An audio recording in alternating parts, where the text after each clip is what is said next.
خواتات كديرين لاباس عليكم؟ نتمنىكم تكونوا بالف خير ان شاء الله. مرحبا بكم في قناه البساطه مع نوال. كما كتشوفوا اليوم غادي نحضر معكم كيك يومي اقتصادي اللي ممكن اي واحد يحضره. غادي نقول لكم بعض الاسرار كيفاش الكيك يطلع لكم زوين. ونبداو بالتحضير. طريقه المقادير على بركه الله. غادي نحتاجوا 4 البيضات هنايا صغار، عندي كاس غير مملوء من السكر او سنيده سكر ناعم، كاس غير مملوء من الزيت، ودانون انا درت ديال الموز كيجي واعر، ممكن ديروا حتى ديال الفاني، ممكن ديروا ديال الحامض يعني على حساب الذوق. وانا ملعقه ديال الخل كبيره، وقبصه تاع الملح، والدقيق على حساب الخليط غنقول لكم في الاخر. وهنايا خميره غادي تستعملوا بالنسبه للمغرب 4. هنايا عندي 15 غرام ونص ديال الوحده، بحال قلتي 7 غرام، هي 3 تاع المغرب.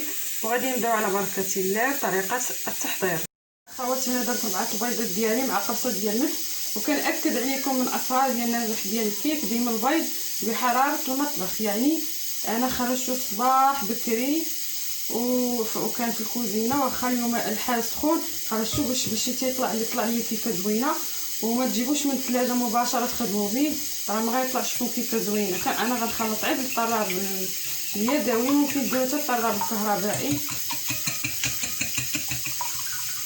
نخلط واحد شويه هاد البيض مع السكر مع القبصه ديال الملح. عفوا نزيد كاس غير مملوء ديال السنيده او السكر الناعم. غادي نزيدو وانا كنطرب. وحاجه وحده ديما، انا دابا شاعله الفران يسخن من قبل ما كنوجد المقادير. انا درت الفران يسخن ضروري، هذه من الاسرار ديال نجاح الكيك. دائما الفرن ديرو يسخن على درجه الحراره بالنسبه ديال الضو 180، بالنسبه للعادي درجه حراره متوسطه. وبالنسبه للمول درتو بالزبده ودرتو في الثلاجه، الزبده والدقيق درتو في الثلاجه. بالنسبه اللي كيلصق ليهم المول وعندهم مول عادي وكيشكوا فيه، ديروه دائما باش ما يلصقش لكم، ديروه في الثلاجه، دهنوه ورشوا عليه الدقيق وديروه في الثلاجه. انا كنخدم معكم في نفس الوقت كنقول لكم الاسرار باش تشوفوا الكيك ناجح. كنطرب شويه كما كتشوفوا، انا ما غاديش نطرب بزاف.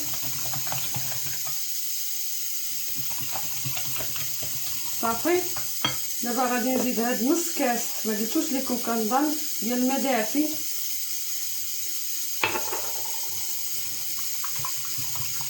وانا كنطرب شويه. غادي نزيد هنايا دانون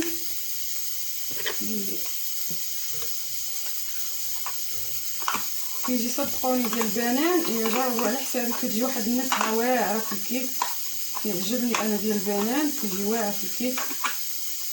وكل واحد والذوق ديالو، بالنسبه لي كيعجبني في الكيك. غنطرب حتى هادشي مزيان. طرب الدانون. غادي نزيد كاس غير مملوء ديال الزيت، عبرو بكاس العنبر. نخلط عاوتاني مزيان. شوفوا دابا بعد ما طربت مزيان هاد الزيت تجانس ديال مع المقادير، غادي نمروا دابا للدقيق. بالنسبه للدقيق اللي هو من اسرار عاوتاني من اسرار نجاح الكيك، انكم دائما تغربلوا الدقيق، حيت كيكون بعد ما بحال هكا مكور ما كيجيش. ضروري باش تطلع لكم كيكه زوينه غربلوا الدقيق بحال هكا. درت الكاس الاول، غندير لكم مقادير، يعني نقدر من 3 الكيسان حتى 4 حتى 3 ونص. كنغربلوا الدقيق بحال هكا بالكاس، ماشي كنديروا دفعه واحده، باش كنعرفوا الكميه ديال الدقيق اللي غادي تجي لنا. مع دائما الكيك ما يجيش جاري وما يجيش ثقيل بزاف. الاخر غادي نوريكم. غادي نخلط الدقيق مزيان. نضيفوا الدقيق كاس ثاني، ونضيفوا معاه خميره الاولى اللي فيها 15 غرام، والنص الاخر هو واحد شويه تقريبا، ممكن ديروا على 2 على حسب المول. الا كان عندكم مول كبير غديروا 3، الا كان صغير المول ما ديروش 3، ديروا غير 2، يعني وحده ديال هنايا. 15 غرام. غنغربلو هاد الدقيق عاوتاني وانا كنحرك، كنغربلو وكنحرك حتى كنكمل هاد الكميه العاديه ديال الدقيق. هذا هو السر باش كتجيكم كيكه زوينه، يعني ضروري تغربلو، من الافضل تغربلو الدقيق ماشي بحال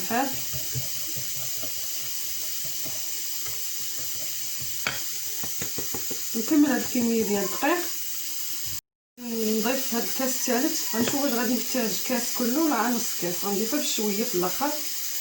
كنضيفها بشويه حاجه اخرى بالنسبه اللي باغيين يديروا الفواكه الجافه بحال اللوز، الكركاع ولا الزبيب بحال هكا، ضروري تنديروهم مع الدقيق، تدخلوهم في الدقيق حتى كيعمروا الدقيق، تفوتوهم عاد تلوحوهم مع هذا الخليط هما الاخرين باش ما كيهبطوش ليكم. الا درتوهم مباشره لحتوهم غيهبطوا لكم. كذلك حبيبات ديال الشوكولاط حتى هما نفس الطريقه، كندخلوهم في الدقيق وعاده كنديروهم مع الخليط في الاخر.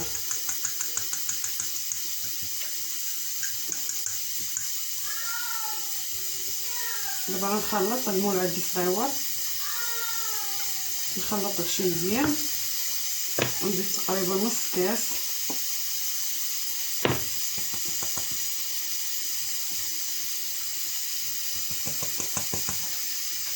صافي نخلط هادشي بالطاقه.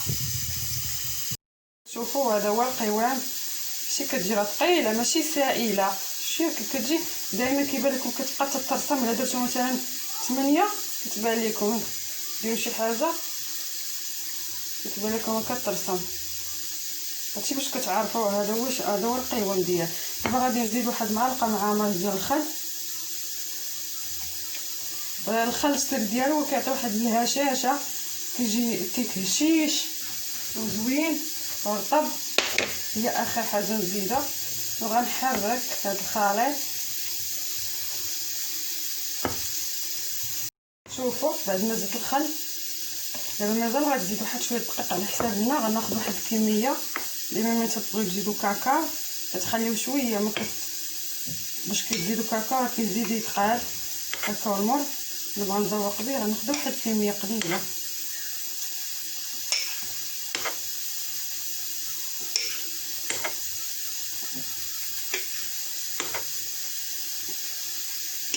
صافي هنايا كما كتشوفوا القوام. دابا غنزيد واحد شويه ديال الدقيق، جهد معلقه عامره باش يجي مقاد. الاخر غنزيد فيه كاكاو مر. صافي غادي نخلط، وهذا غنزيد فيه واحد المعلقه تاع كاكاو مر. هذا هو الكاكاو اللي كتستعمل ديال ميركادونا بورو. وغادي نخلط هادشي ونتلاقاو. كما كتشوفوا المول بعد ما دهنت وكنت دايره في الثلاجه، دابا غادي ناخذ الخليط ديالي الابيض وغادي نكبو مباشره في المول.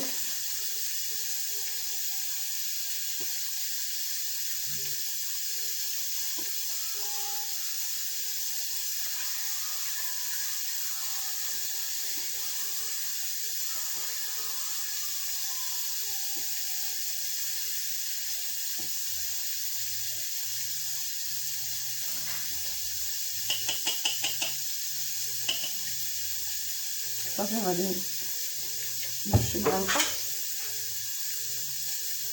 باغا صبعي.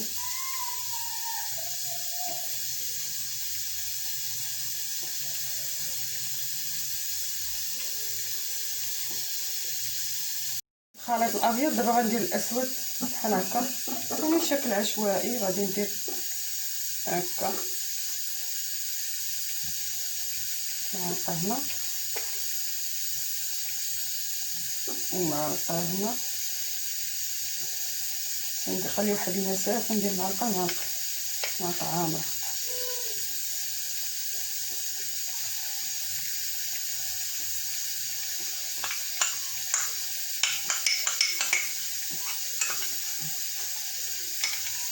بالنسبه للكاكاو راه تا هو غربلته حتى كيكون هو حبب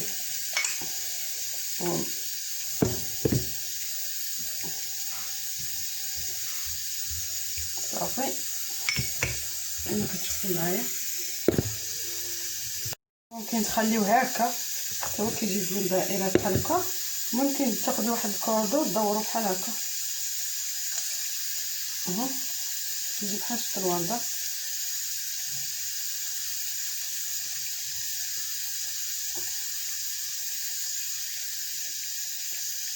كنهبطو حتى لتحت شي بحال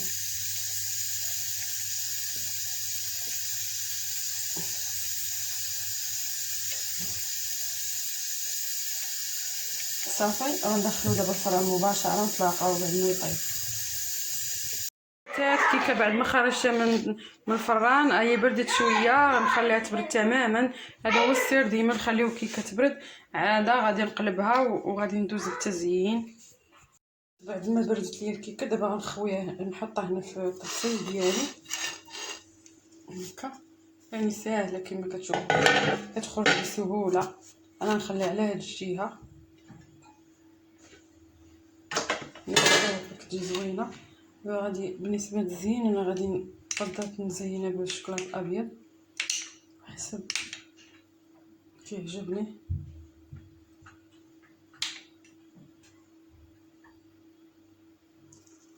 الشوكولاط الابيض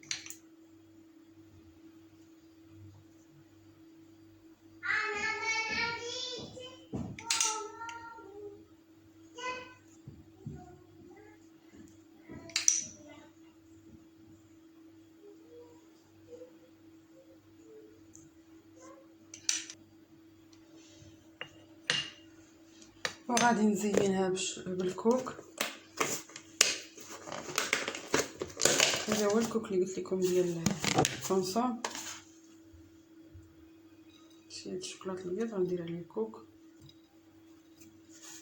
صافي. هذا واش كندير الكيك ديالنا اللي رائع كما كتشوفوا معايا. نتمنى يعجبكم وجربوها. وكتجي رطبه غنقطع لكم واحد المورصه، نقطع لكم واحد المورصه باش تشوفوه من الداخل كيفاش كيجي. كما كتشوفوا الشكل ديالو من الداخل كيجي رطب اسفنجي رطب. والريحه ديال دانون واعره كتجي فيه. نتمنى يعجبكم الفيديو، من الاعجاب ديالكم. ولا عجبكم الفيديو ما تنساوش ديروا لايك. ولا اللقاء الى فيديو اخر ان شاء الله، وتهلاو في راسكم.